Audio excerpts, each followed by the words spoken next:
vous souhaite à tous un bonjour. Bienvenue à ce webinaire sur la thématique GMAO et IoT, la maintenance anticipative commune.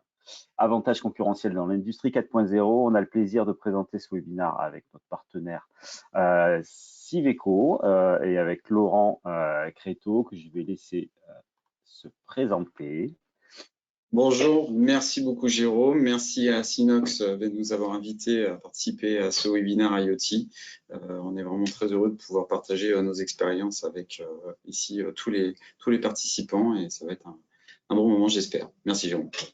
Donc, Je suis directeur commercial de Civeco Group, comme vous pouvez le voir à l'écran. Excuse-moi, j'ai du mal à suivre les slides. Civeco Group, éditeur de GMAO et de la GMAO Cosunity plus précisément. Ok, merci Laurent. Donc moi je suis Jérôme Fenwick, je suis le directeur technique et le cofondateur de Sinox. Voilà. Donc on va présenter les retours d'expérience qu'on a pu faire spécifiquement avec Civeco sur le monde industriel. Donc si jamais il y a un problème pendant la présentation, ça nous est déjà arrivé d'avoir des petits bugs d'outils de webinaire. Vous avez le chat pour nous avertir. Des fois il y a le son lors du dernier webinaire, il y a le son qui était coupé.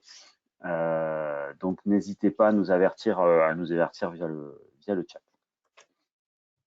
A priori, tout le monde est bon. Donc on va débuter ce webinaire par une explication assez rapide de ce qu'est l'industrie 4.0. Je pense que si vous êtes là, vous devez peut-être déjà en connaître quelques points. Donc, la révolution industrielle, la dernière révolution industrielle qu'amène l'IoT dans l'industrie. Donc, l'industrie n'en est pas à sa première révolution industrielle, comme vous pouvez le voir sur le slide. C'est un domaine qui a l'habitude de se réinventer et d'évoluer. Donc, je ne reviens pas sur les premières révolutions industrielles, mais c'est vrai que l'apport de l'automatisation et des ordinateurs dans l'industrie n'est pas récente. On voit que l'industrie 3.0 date du début des années 60-70 et que depuis les années 2000, il y avait déjà beaucoup de chaînes industrielles qui étaient connectées. Donc, qu'est-ce qu'apporte aujourd'hui l'IoT sur la partie industrie 4.0, cette nouvelle révolution. On parle même de IIoT, d'Internet industriel des objets, qui permet d'avoir un étage supérieur de hauteur, de prendre la main à distance sur les usines, sur les points de production, de pouvoir déployer très facilement de nouveaux capteurs de manière non adhérente à l'outil industriel. Donc, on rentrera un peu plus dans le détail quand on vous présentera les cas d'usage tout à l'heure. Donc, c'est effectivement cette communication machine to machine qui est exacerbée, le fait de pouvoir collecter la donnée, l'analyser en temps réel, amener de l'intelligence artificielle pour pouvoir anticiper les pannes, les changements de fonctionnement des machines. Voilà, tout cet aspect big data et machine learning qui amène encore de nouvelles possibilités dans le domaine industriel. Donc là, je laisse la parole à Laurent sur la suite.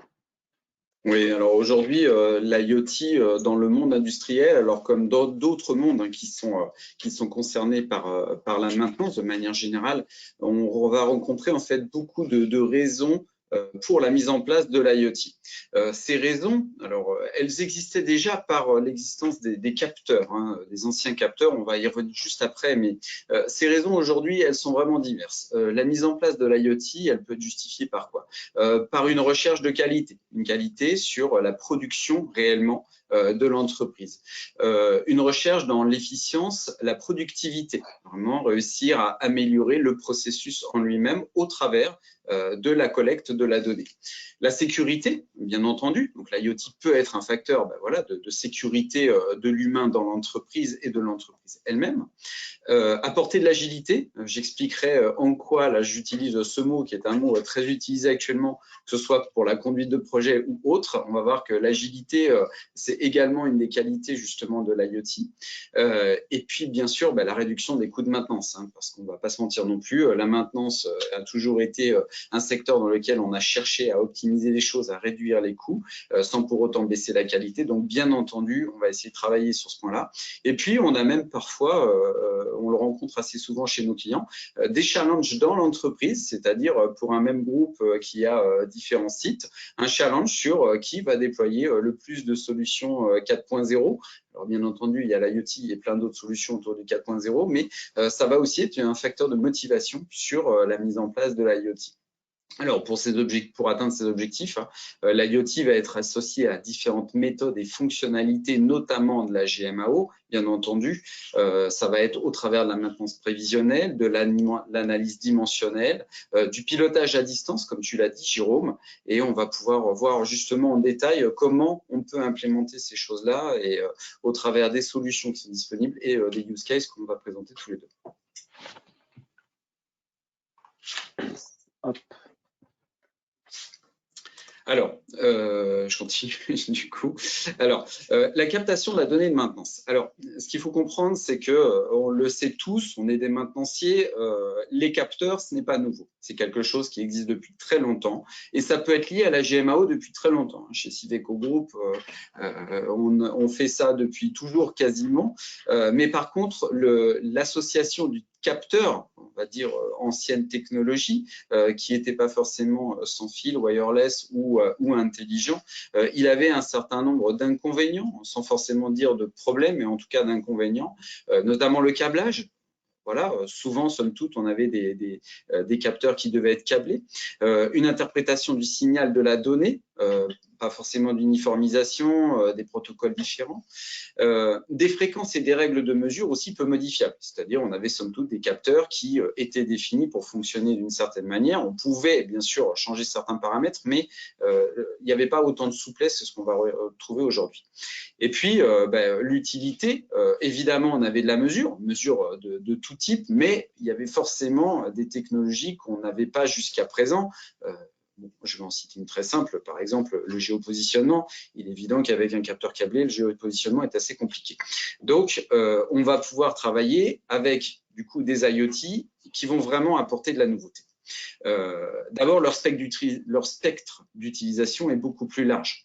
Je l'ai dit, position GPS, la mesure vibratoire, la température, le pH, l'accélération, on va le voir à nouveau dans d'autres exemples. Vraiment, aujourd'hui, la gamme d'IoT disponible, il y a énormément de constructeurs, il y a énormément de solutions, va permettre d'ouvrir beaucoup plus de possibilités qu'avant. Ils sont très simples à déployer, c'est-à-dire qu'aujourd'hui, la technologie sans fil apporte vraiment quelque chose d'intéressant. Alors, avant, on avait déjà du sans fil pour certains, fonctionnait sur du 433 par exemple, mais on a aujourd'hui beaucoup plus de solutions de réseau, et ça, pour ça, Jérôme, tu seras beaucoup plus pertinent que moi sur cette partie communication, mais par contre, ils ont cette faculté de pouvoir être repositionnés si par exemple, soit on a mal choisi les équipements sur lesquels ils ont été mis, ou tout simplement parce qu'on a acquis ce qu'on souhaitait acquérir comme données au niveau d'un équipement et qu'on souhaite justement le comparer à d'autres. Et ça, c'est vraiment une facilité justement d'analyse qu'apporte l'IoT.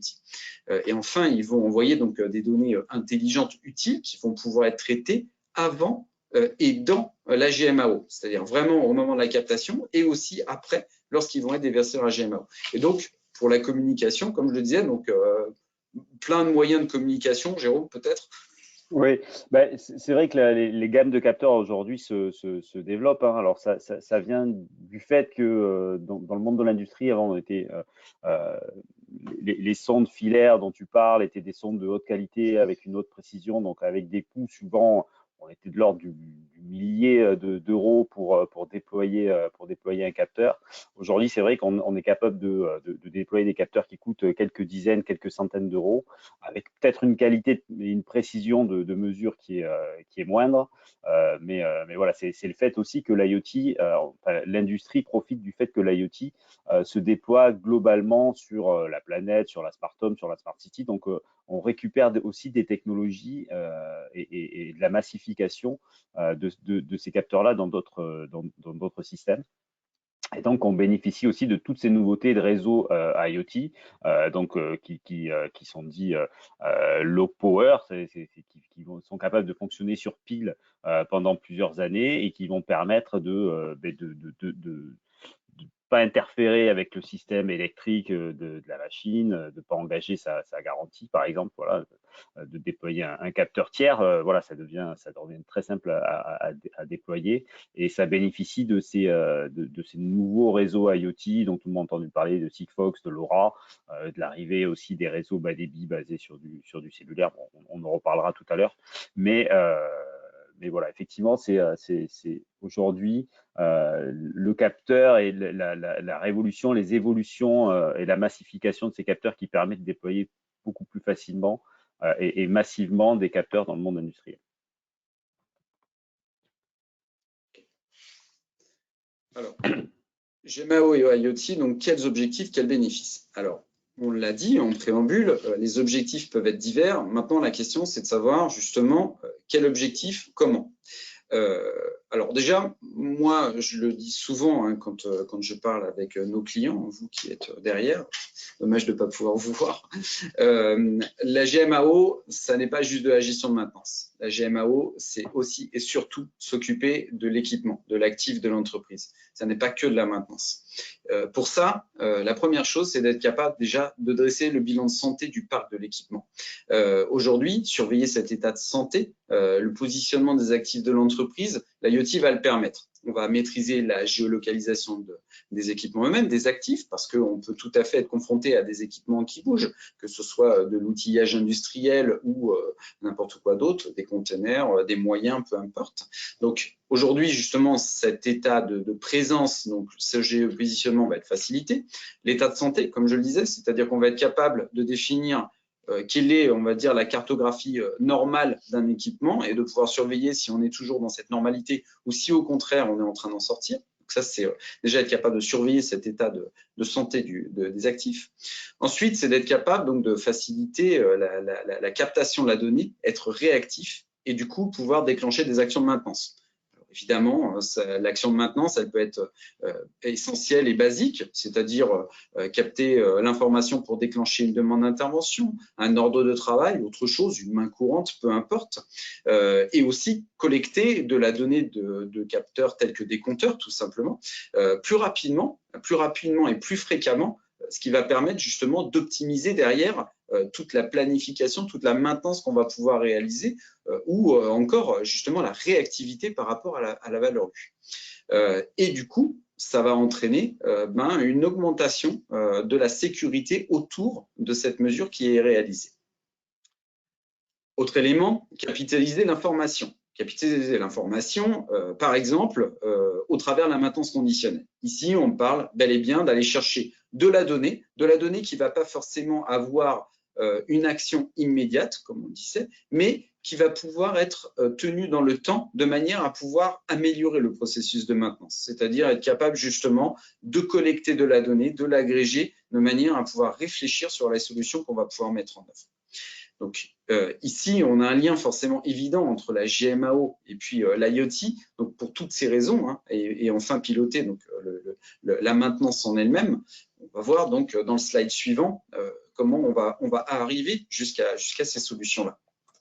Donc, aujourd'hui, lorsqu'on échange avec nos clients sur des projets IoT qu'ils ont, on observe clairement 3 moments. Ça va être mon langage. Aujourd'hui, j'observe 3 moments de l'IoT, c'est-à-dire à quel moment la donnée captée par l'IoT va être intéressante. Ça peut être un moment, ça peut être 2 moments, ça peut être 3 moments. Il y en a peut-être encore d'autres auxquels je n'ai pas encore été confronté, mais par contre, on voit clairement qu'il y a différents objectifs. Donc, le moment immédiat, c'est ce qu'on vient de dire à l'instant, c'est la donnée captée par l'IoT qui va être exploitée sans délai. Un relevé de mesure qui va indiquer une dérive, un relevé GPS pour un positionnement, l'action sur un bouton d'alerte qui va déclencher immédiatement une intervention de maintenance.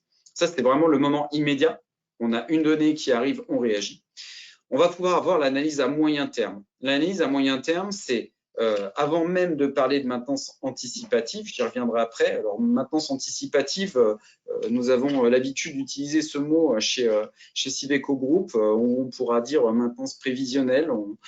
Certains utiliseront le mot maintenance prédictive, qu'on aime moyennement, il vient d'un anglicisme, mais un petit peu sorti de son contexte. On préférera maintenance anticipative.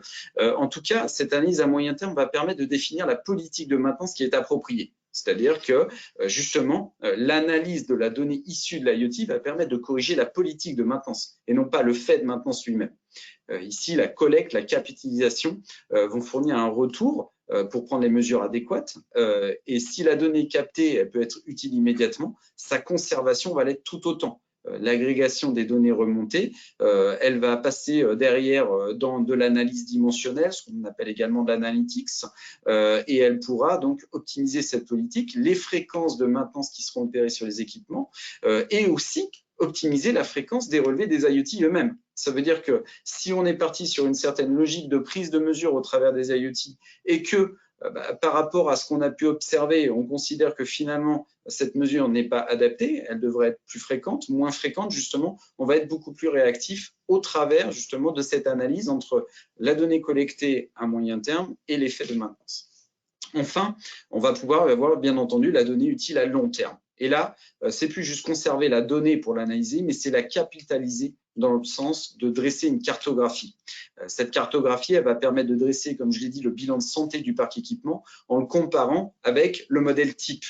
De là, on va bien entendu positionner sur ce genre d'agrégation de données et sur leur capitalisation, eh bien, d'autres technologies. On parle ici d'intelligence artificielle, comme l'a dit Jérôme, de machine learning, de manière à faire de la maintenance préventive. Alors que ce soit des technologies mises dès la captation de la donnée ou que ce soit mis justement sur la donnée qui est capitalisée dans le long terme.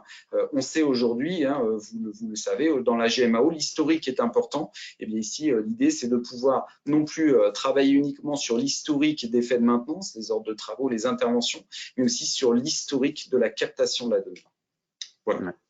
Ouais, je te rejoins, effectivement, c'est très important, ces trois échelles de temps sur l'usage du déploiement d'un projet IoT au sein de l'industrie, c'est d'avoir effectivement un même capteur qui est capable d'amener de l'immédiateté, de pouvoir réagir sur un procédé de fabrication, aussi sur sa bonne tenue, un respect de chaîne de chaud, un respect de conditions de température, d'humidité, de pression sur une fabrication, mais aussi sur l'optimisation de maintenance avec de la donnée à moyen terme, et surtout, et ça intéresse souvent les fabricants de machines, d'avoir de la donnée à long terme pour pouvoir avoir une masse de données qui est consolidée sur plusieurs clients qui vont utiliser ces machines pour comprendre les dysfonctionnements de leur machine et savoir vraiment comment est utilisées les machines sur le terrain, sans parler finalement aussi de changement de business model pour ces fournisseurs de matériel qui sont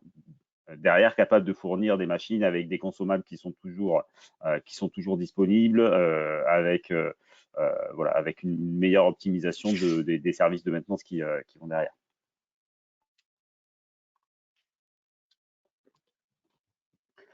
Donc, on voulait aussi faire le focus avec Laurent sur le pourquoi de notre collaboration et de ce partenariat. C'est pas quelque chose de neuf. C'est effectivement plus de 10 ans de collaboration déjà. Alors pas que sur du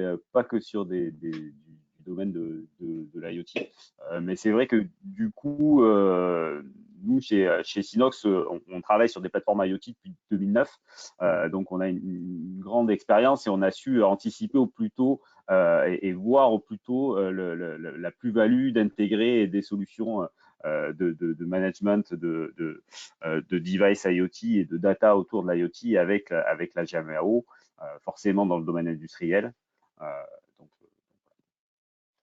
Oui, tout à fait. Donc, en effet, notre travail commun, donc, il a commencé par la création de notre solution Coswin Nomad, que beaucoup d'entre vous connaissent, hein, la mobilité. Du coup, Sinox connaissait nos moyens de communication, et la communication dans l'IoT, c'est une des briques maîtresses, hein, capable de collecter cette donnée, pouvoir en faire quelque chose.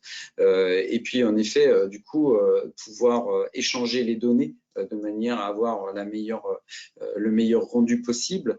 Et puis, ce qui était intéressant aussi pour nous, c'est que d'autres clients de Sinox sont eux-mêmes des producteurs d'équipements, des équipements qui sont utilisés par nos clients dans le milieu industriel, et pouvoir voir justement comment ces IoT côté Sinox sont exploités, utilisés par les fabricants eux-mêmes des matériels utilisés dans la production. C'est toujours très intéressant pour nous capitaliser justement et voir quel sens on va donner à leur exploitation dans la GMO. Ouais. Ça, vous comprendrez peut-être un petit peu mieux tout à l'heure quand on va présenter les solutions et leur interaction, leur intégration.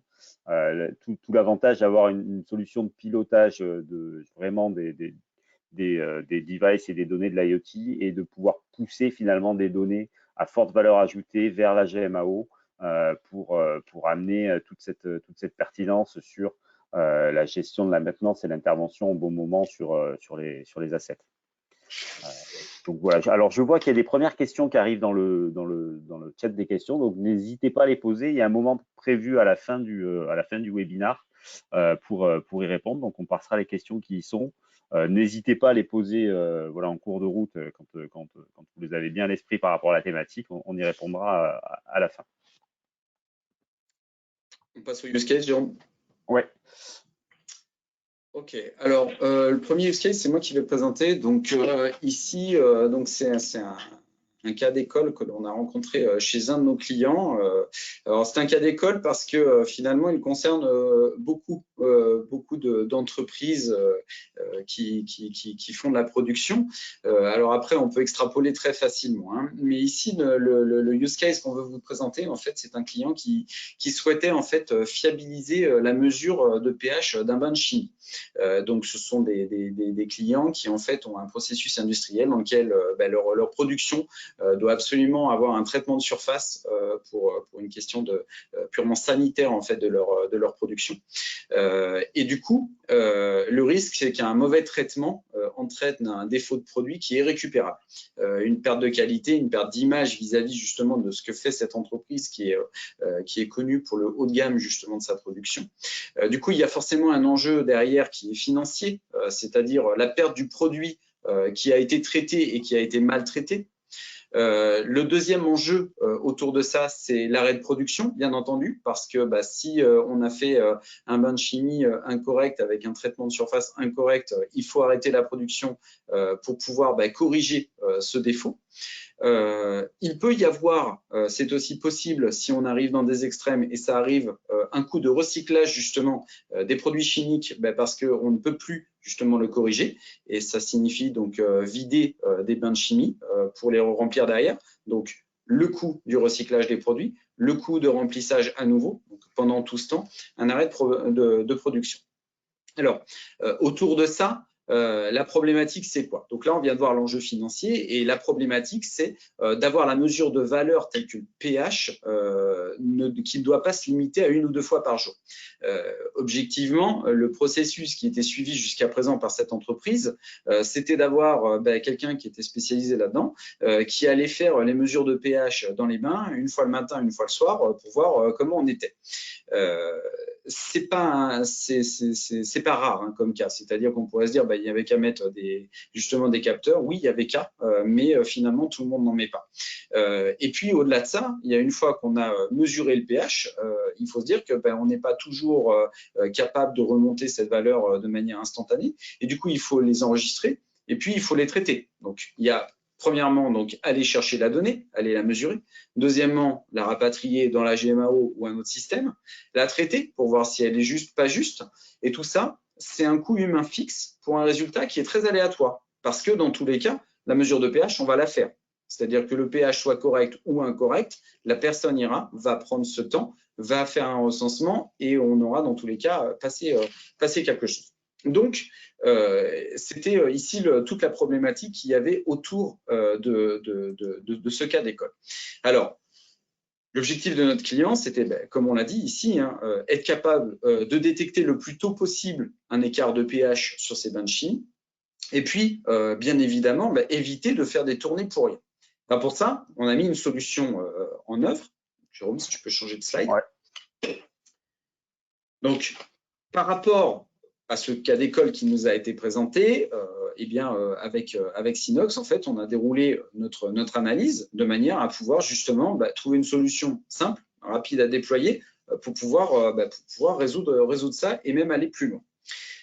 La première chose, c'est la collecte des données. Donc ça, pour la collecte des données, il y a le choix d'un capteur multifactoriel. Donc ici, Sinox a su nous orienter vers le bon capteur. Donc, Jérôme, si tu veux.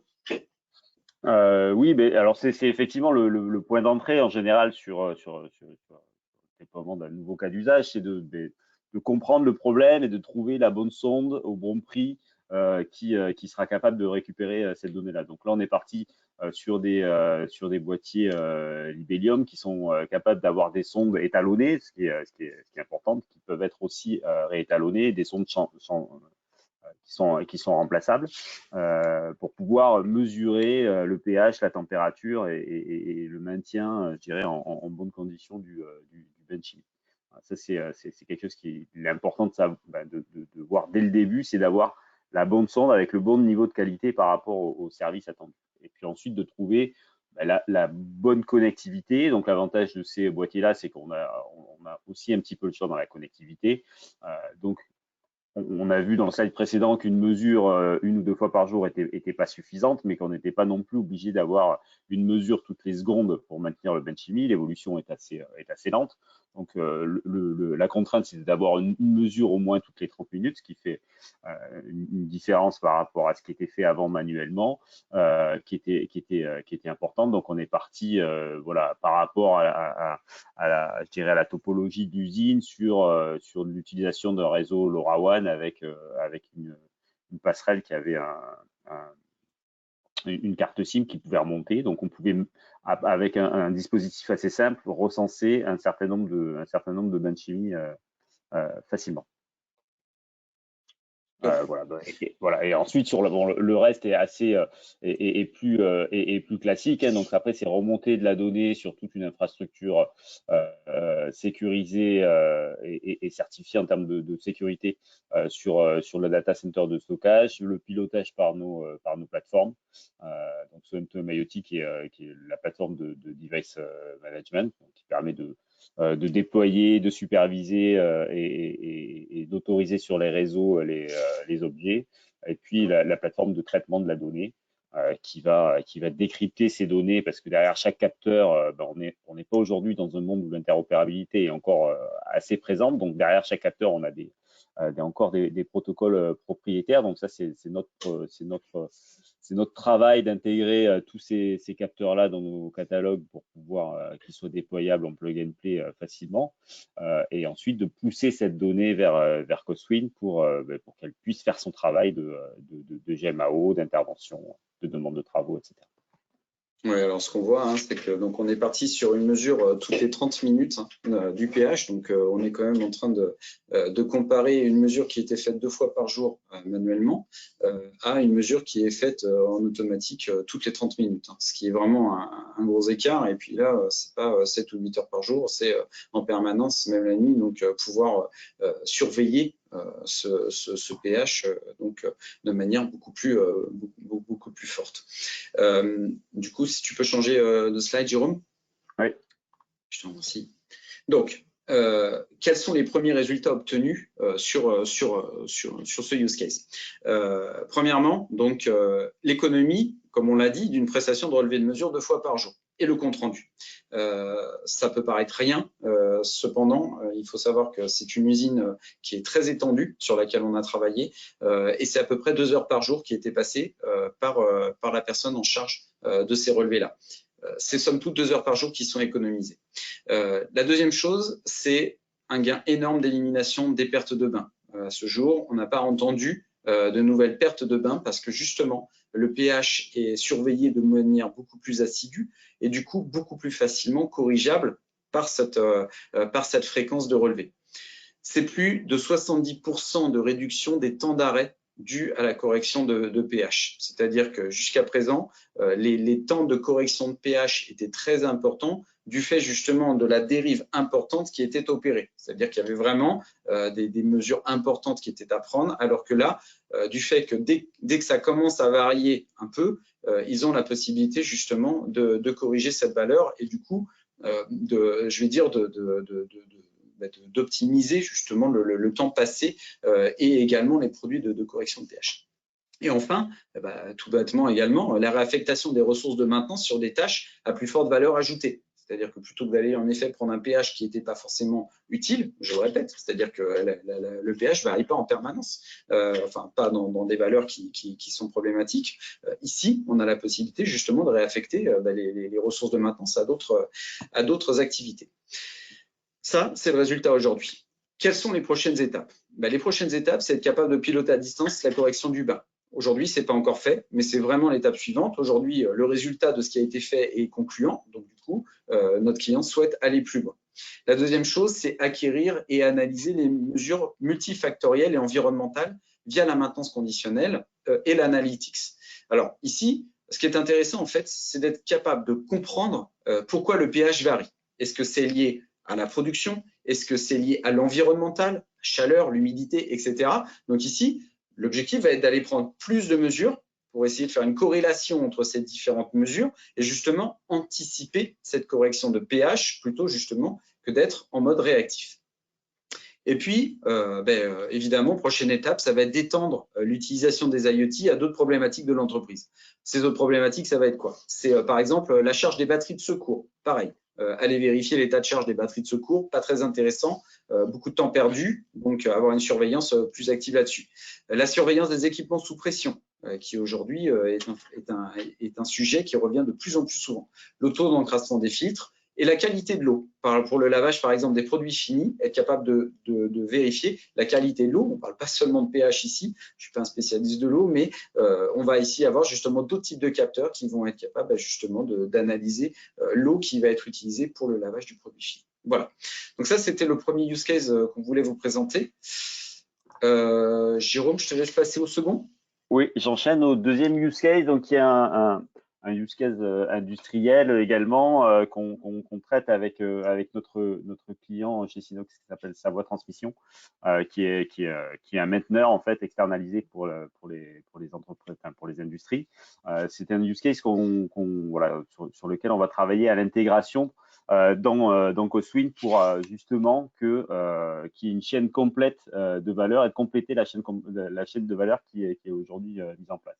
Aujourd'hui, donc Savoie Transmission qui fait la maintenance de moteurs hein, pour ses clients, voulait apporter un service nouveau avec un objectif zéro panne, c'est justement d'avoir une maintenance proactive qui soit capable de détecter les déviances des moteurs par un système d'analyse vibratoire. Bien sûr, afin d'anticiper toutes les interventions, les pannes et agir au plus vite, de pouvoir prolonger ainsi la durée de vie des équipements et aussi de respecter les contraintes budgétaires de son budget de maintenance. Parce que ça va éviter des déplacements de technicien qui va venir contrôler un moteur qui va bien et qui va pouvoir plutôt s'orienter et concentrer son action sur intervenir sur les moteurs qui ont des problèmes. Donc voilà, le but c'est de ce cas d'usage-là, c'était vraiment de poser un capteur d'analyse vibratoire sur les moteurs et de remplacer un petit peu la main du technicien qui par l'expérience, pose la main sur le moteur et sait dire si il tourne normalement ou s'il tourne pas normalement. C'était un petit peu ça. Donc, on a déployé quelques centaines de capteurs depuis 2019 avec ce client-là, donc aussi.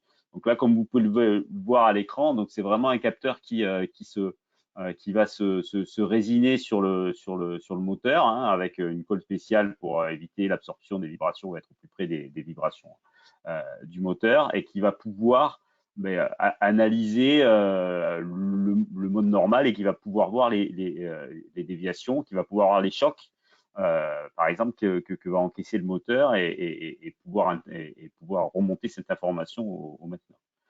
Donc là, de la même manière, ces capteurs utilisent directement des réseaux opérés. Donc, en fait, ça a l'air assez magique comme ça. Donc, ce petit capteur-là qui est capable de fonctionner 2 à 3 ans sur pile fonctionne en LoRaWAN, donc qui est qui utilise une fréquence radio 868 sur la bande libre pour remonter sur, là, il y a plusieurs réseaux opérants en France. Là, on a utilisé celui de Bouygues Télécom, et donc toutes les données, comme pour le cas d'usage précédent, vont remonter sur notre cloud, vont être traitées par nos plateformes. Et on va avoir les tableaux de bord qui vont permettre d'amener ces informations-là. Donc, j'ai mis quelques exemples de tableaux de bord. Donc, la première plateforme en haut à gauche sur M2Home IoT, c'est ce qui permet à notre client de déployer ses capteurs, de superviser qu'ils communiquent bien, qu'ils ont toujours de la batterie, de les répartir chez ses différents clients. Ensuite, bien sûr, il a un tableau de bord qui va vérifier les conditions de température, d'humidité. Ce petit capteur-là, effectivement, c'est un tout petit capteur qui a beaucoup de sondes.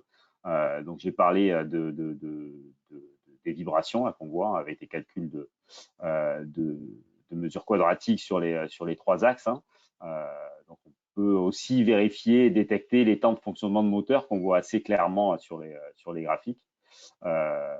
Et voir aussi les autres conditions d'opération. Par exemple, on s'est rendu compte, ce client-là s'est rendu compte, certains clients qui avaient des moteurs à l'extérieur, que effectivement la température extérieure pendant les temps de grand froid, avec les joints du moteur qui se durcissaient, en fait, entraînait une plus grande vibration du moteur et de plus grandes pannes. Voilà. Donc ça, c'est des choses sur lesquelles depuis des années, ils avaient des problèmes sur ces moteurs-là, mais ils n'avaient pas fait le lien en fait aussi franchement avec la température.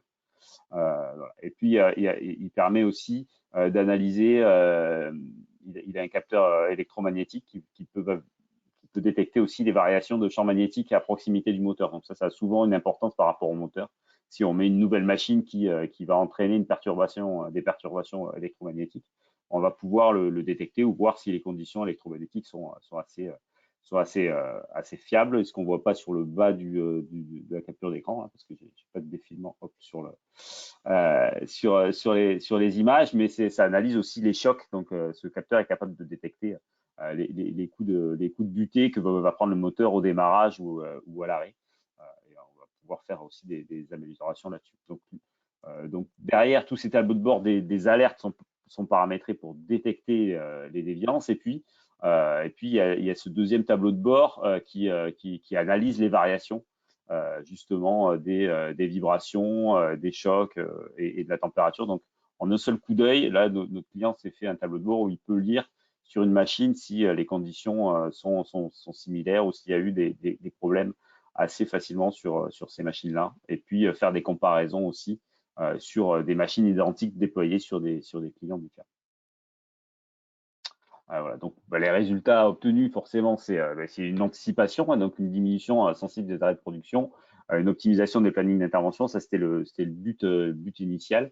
C'est de consolider le parc d'assets sur l'industrie, en réduisant l'obsolescence prématurée des machines, parce qu'on les détecte et elles fonctionnent moins longtemps en souffrance. C'est vrai qu'un moteur qui va rester quelques semaines dans un état difficile parce qu'il va commencer à vibrer, mais forcément il va mourir un peu plus tôt, tandis que si on intervient au plus près et au plus tôt sur ces moteurs-là, forcément leur durée de vie est largement prolongée.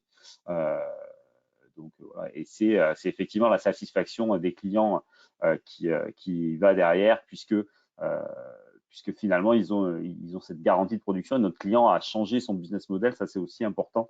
Il ne vend plus des contrats de maintenance avec des tournées de maintenance avec 2 visites par an, c'est qu'il va vendre du zéro panne, quoi. Donc, ça change un petit peu.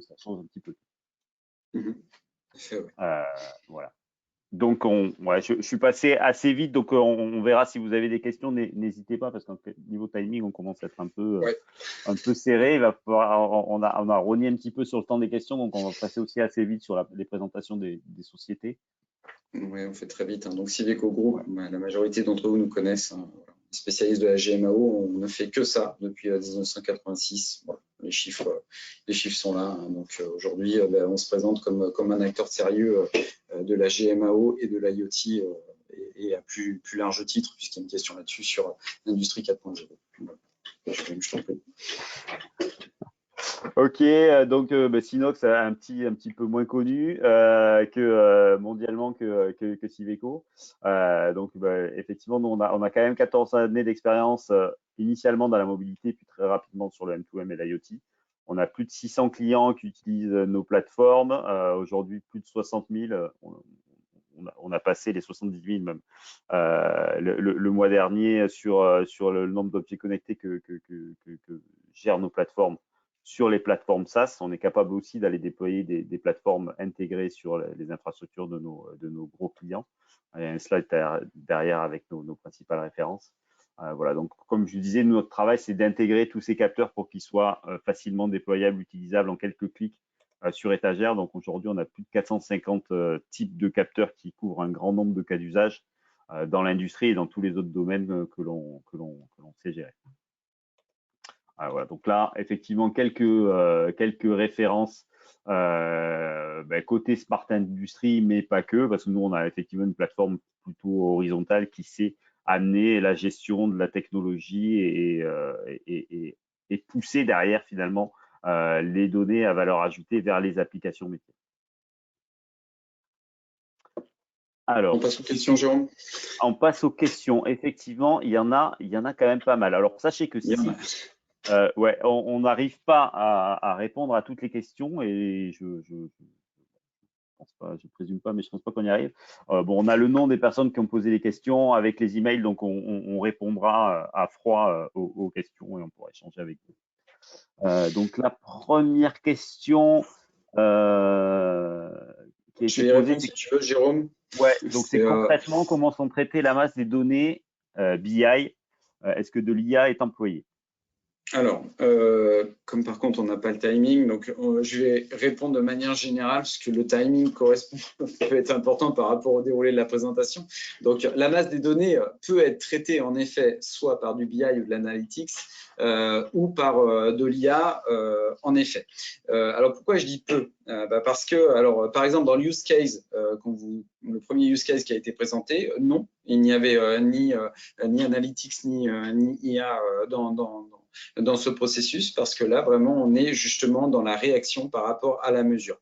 Par contre, comment on peut traiter en effet la masse de données et comment ça se passe justement sur d'autres cas? Eh bien oui, parfois c'est du BI, parfois c'est de l'IA. Alors pourquoi je dis parfois? Mais parce que le moment n'est pas forcément le même. Quand je parlais des moments justement de l'IoT tout à l'heure, eh bien le BI est plutôt utilisé pour, on va dire, l'analyse, on va dire, post-collecte en fait de la donnée, c'est-à-dire au niveau de la capitalisation dans la GMAO. L'IA, elle, peut tout à fait être utilisée en amont, c'est-à-dire au moment de la collecte elle-même, de manière justement à pouvoir traiter déjà en amont la donnée qui arrive pour voir si elle a intérêt ou pas à être collectée au niveau de la GMAO pour une utilisation dans le temps.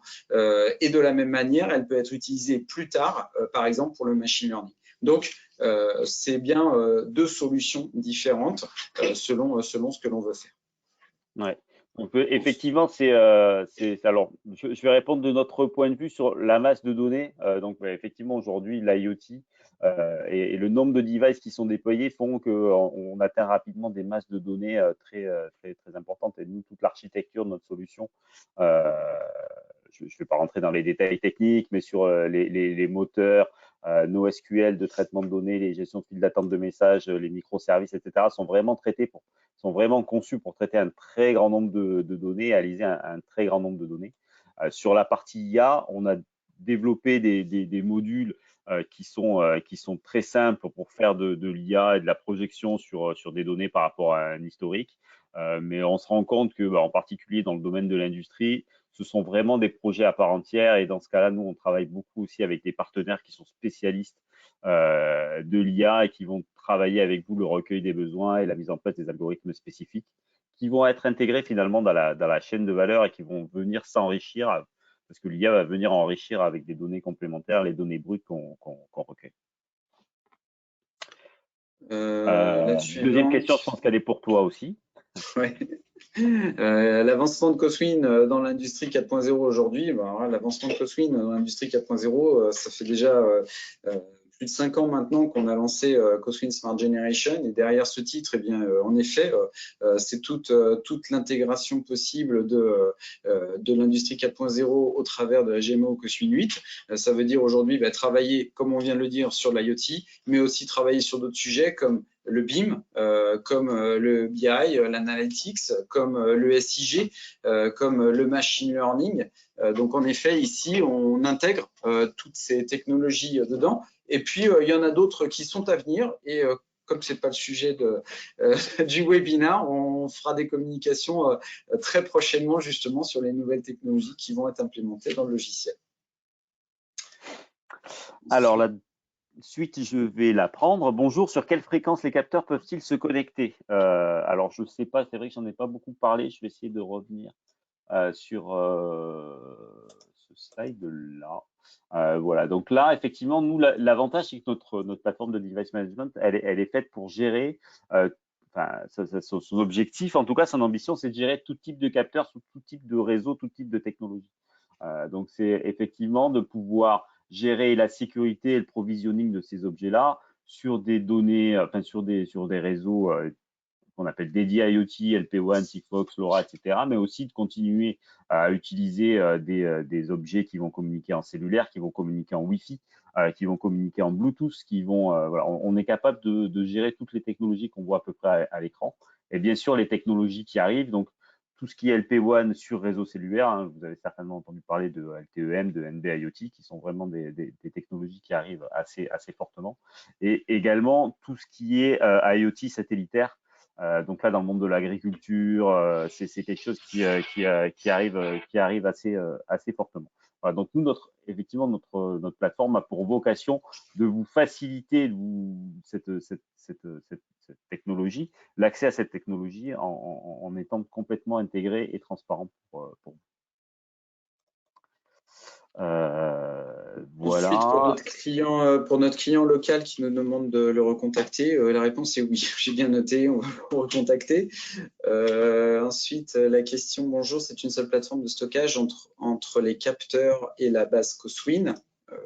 Donc, Jérôme, toi, moi, comme tu veux. Oui, alors là, on est encore sur le bon schéma. Donc, effectivement, nous, ça rejoint un petit peu la question sur la masse de données qu'il va falloir traiter. Toutes les données sont pas forcément pertinentes à envoyer à la GMAO.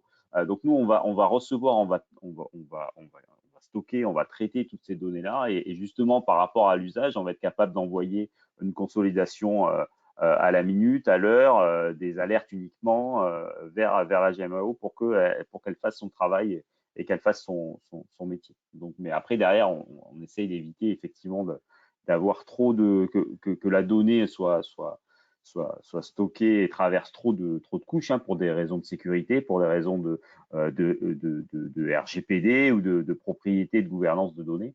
Donc, c'est pour ça que la partie stockage de la donnée, certification tier 4, le choix d'avoir fait des choix de data center français certifiés secret défense, HDS, etc., permettent aussi de travailler des réponses dans ce cadre-là. Okay. Alors. Ensuite, on a une autre question qui est que se passe-t-il en cas de déconnexion? Les données sont-elles toujours enregistrées et récupérables sur le graphique? J'imagine qu'on parle de la déconnexion du capteur par rapport au réseau. Oui, alors tout dépend de l'intelligence du capteur souvent et de la puissance du capteur. Sur le capteur, alors aujourd'hui, c'est une problématique qui est assez récurrente. On parle de réseaux LP WAN là par exemple, et donc c'est pas des réseaux qui ont une grande bande passante ou une grande fiabilité sur la redondance des données.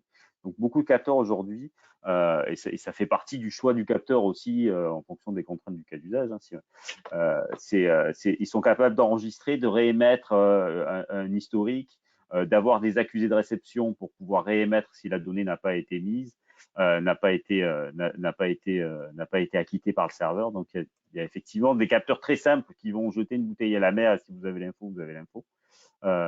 Très simple. Et après, il y a des capteurs qui sont plus évolués, qui sont capables de réémettre une bande de données, qui sont capables de savoir si la donnée a bien été reçue. Donc voilà, tout dépend de la technologie utilisée. Voilà. Donc ça c'est aussi c'est à prendre en compte dans le choix de la solution à implémenter. C'est effectivement la qualité de la connexion et de la récupération de la donnée à mettre en place. Okay. Alors, quelle autre question? À qui je dois m'adresser si je souhaite développer mon projet IoT? Alors, tout simplement, si vous êtes utilisateur, bien entendu, de nos solutions, donc Cosfinity, vous pouvez vous adresser tout simplement à nous en direct, à Civeco Group. Le travail que l'on fait sur l'IoT, notamment avec Synox, l'objectif, c'est que vous ayez officiellement une tête, c'est-à-dire que vous vous adressez à nous. La question complémentaire était m'apportez-vous des conseils sur le choix des capteurs? Oui, dans le processus qui a été montré, dans la solution mise en œuvre, l'objectif, c'est justement, on ne vous demande pas à vous d'aller chercher le capteur, d'aller chercher le réseau, d'aller chercher quoi que ce soit. On vous apporte une solution intégrale si vous le souhaitez. Ça signifie qu'aujourd'hui, en effet, on a même des clients qui nous disent j'ai déjà des capteurs, par contre, je voudrais les connecter comme on fait. Donc, on sait prendre la chaîne entière de travail avec Synox, donc du début, c'est-à-dire du choix du capteur jusqu'à l'arrivée dans Coswin, s'il le faut. Voilà. Allez, on prend encore quelques questions. On est vraiment à la fin du timing. On répondra aux autres par. Alors pour la doc sur la plateforme IoT, oui, on a noté, on vous l'enverra. Ouais. Ensuite, il y avait donc une question quelles sont les évolutions du module maintenance conditionnelle sur Coswin 8.9? Alors, il y en a beaucoup. Donc là, je vous invite à contacter votre commercial. Mais on a noté la question de toute façon de notre côté et on vous recontactera.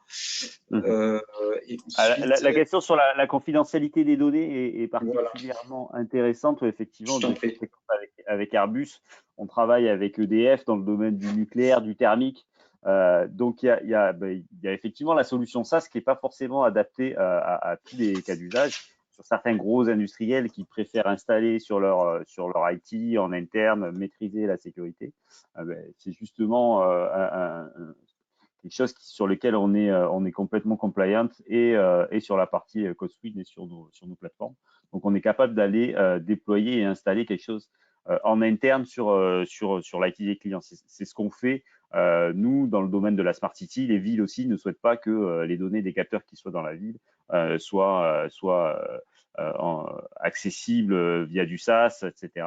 Elles veulent maîtriser cette gouvernance de données, donc ça rejoint un petit peu les problèmes de confidentialité et en tout cas les solutions qui sont mises en place dans ce cadre-là. Jérôme, on va devoir s'arrêter parce que là, on s'arrête. Énormément. Il y en a encore énormément, donc on a les noms et les emails des personnes qui les ont posés, donc on va y répondre, ne vous inquiétez pas. Alors, je reviens sur le dernier slide justement. Donc, n'hésitez pas à nous prendre à nous envoyer des demandes d'informations, soit à Laurent ou à moi directement, soit de notre email de contact. N'hésitez pas à vous abonner à notre newsletter, à faire des demandes de démo de nos plateformes. On le fera avec plaisir. Hop. Également, voilà, sur la partie Civeco. Donc, le webinaire touche à sa fin. Je vous remercie. Vous avez été particulièrement nombreux et particulièrement tenaces jusqu'à la fin de ce webinaire. J'espère que ça vous a plu, que vous avez appris des choses, que ça vous a donné envie de continuer et de vous lancer sur un projet IoT et GMAO. Je vous dis à très bientôt. Le replay vous sera disponible pour ceux qui ont eu des problèmes de connexion, de son, etc. Et vous sera envoyé par email à tous les participants. Merci à tous. Jérôme, merci à toi. Au revoir. À très bientôt. Au revoir.